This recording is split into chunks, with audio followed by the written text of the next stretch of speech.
Over the past year, Trey Fisher and Jeremiah Nortier have been on a crusade calling the Church of Christ a cult. In his second video on the issue, Trey Fisher is asked to make a distinction between the International Churches of Christ and the Church of Christ, the ICOC and the COC. Here's a clip of him acknowledging the question and his follow-up afterwards. Aaron and Nathan pretty much say the same thing. I'll read both. Aaron says, there is a difference between the International Church of Christ, the ICOC, for example, the Australian Church of Christ.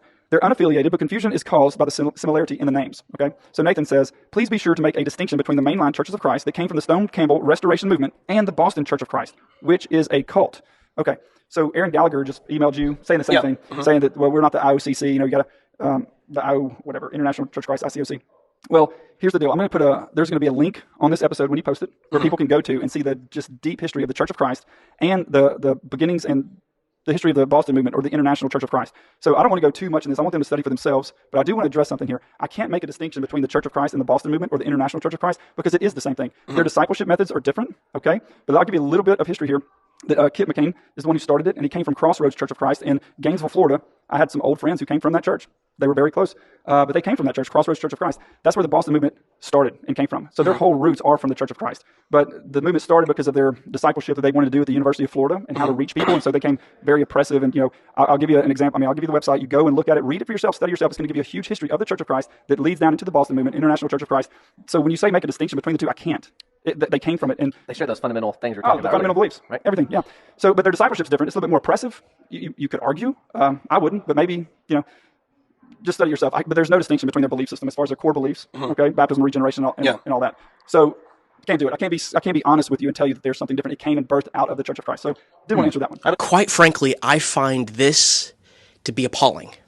I seriously disagree with Trey Fisher's theology. I believe it paints God to be sinful, but I would never try to unfairly compare Trey Fisher and his beliefs with that of a bonafide cult. He acknowledges that the core similarity between the International Churches of Christ and the Churches of Christ are their doctrinal beliefs. But what Trey Fisher does in belittling the differences between the Church of Christ and the International Churches of Christ is honestly borderline slander.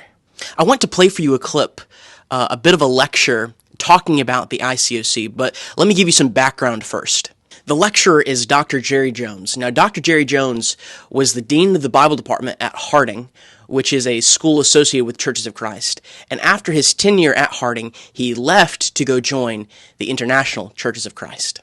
He later left the ICOC, and for years afterwards, he documented the horror and cult activity found in the ICOC. The ICOC is a discipleship movement, meaning you have a disciple and a discipler. The ICOC teaches that the disciple is fully dependent on their discipler, going as far as to say that the discipler is the disciple's connection with God. In this clip, Dr. Jerry Jones shares a snippet from a sermon from an ICOC preacher where the preacher is talking about the dependency that the disciple has on the discipler, so much so that the disciple would mutilate their own body if the discipler said so. Here's the clip. I want you to listen carefully when he talks about Jan Blau, who was discipling this Indian woman. And I want you to listen carefully to what the Indian woman was planning to do because Jan Blau said that she ought to do it. How far will you persevere? How far are you willing to take the challenges and say, okay, I may not be perfect, I've got some things to change, but I'm not going to give up. I'm going to work on it and trust God and trust my discipler and change. I think of another Christian in Bombay, an older lady by the name of Santan.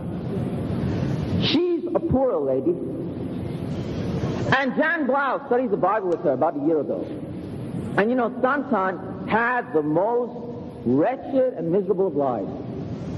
But then she became a Christian and her life changed, and there was so much joy in her heart. One of the great joys in the ministry in India is just to be able to see how much in a very real way people's lives changed through the gospel. Santan changed.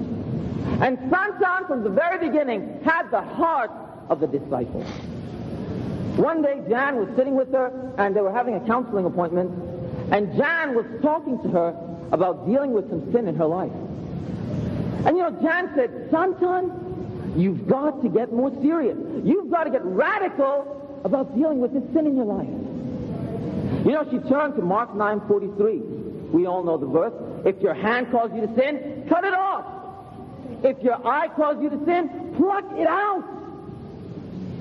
And she told Santan, you've got to have that radical attitude towards your sin. Sometime later, Jan and Santan were going around the city together, and they went to visit this other sister in one of the hospitals.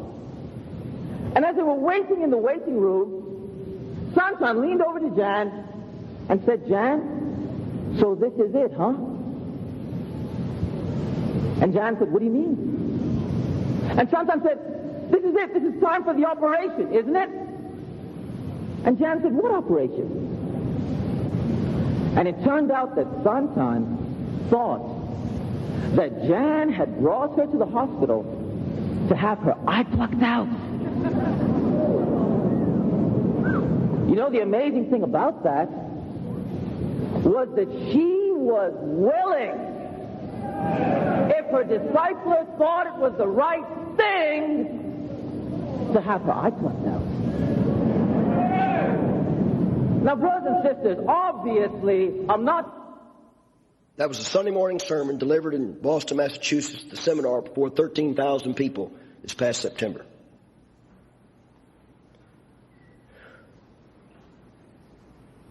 This woman was willing to have her eye plucked out if she thought her discipler thought it was best.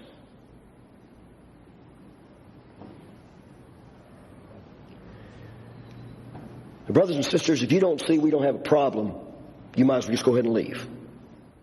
Now, after just listening to that clip, I want to play for you a clip from the second Cultish episode where Trey is talking about the discipleship methods of the ICOC. So, but their discipleship's different. It's a little bit more oppressive. You could argue. I wouldn't, but maybe, just study yourself. But there's no distinction between their belief system as far as their core beliefs, okay? Baptism, regeneration, and all that. Trey says their discipleship is a little more oppressive, you could argue. I wouldn't. Now, I've talked with Trey, and he's a good guy, but I don't think he knows what he's talking about here. I'm not exactly sure what all he knows about the ICOC, but he clearly doesn't know enough to be in an audience of over 445,000 subscribers and say that there really is no difference between the Church of Christ and the International Churches of Christ. The lectures given by Jerry Jones are live on the Progressive Primitivist page. There are 3 of them, and I encourage everyone to go and listen to those lectures and educate yourself on the difference between the International Church of Christ and the Church of Christ, especially in light of the fact that the Church of Christ is presently being called a cult. I find the fact that the show Cultish, a show that's supposed to be about exposing cults, is throwing the word cult around like it's nothing. It's clear from the episode that the 2 main hosts on the show don't fully know what the Church of Christ teaches. And they clearly don't know what the ICOC teaches.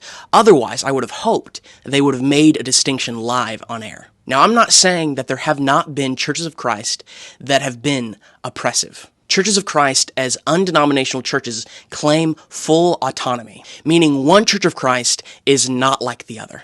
And so I fully acknowledge that there have been some oppressive churches of Christ. But I would say there have also been oppressive Calvinist churches. And I think after watching this, one has to conclude that there is a major difference between the beliefs of mainline churches of Christ and the beliefs of the International Churches of Christ. Thank you for those who stuck to the end of this video. I hope this video has been informative, and I hope it's clear that my goal is not to be mean in this video, but it's to be truthful about what is a cult and what is not a cult. And when we compare the Churches of Christ and the International Churches of Christ, it's clear which is a cult and which is not a cult. Thank you for watching this video. If you like this content and if you want to see more of it, please leave a like on the video and be sure to leave a comment underneath telling us what you thought about the video. And please subscribe to our channel for more content like this. Alright, I hope everyone has a great day.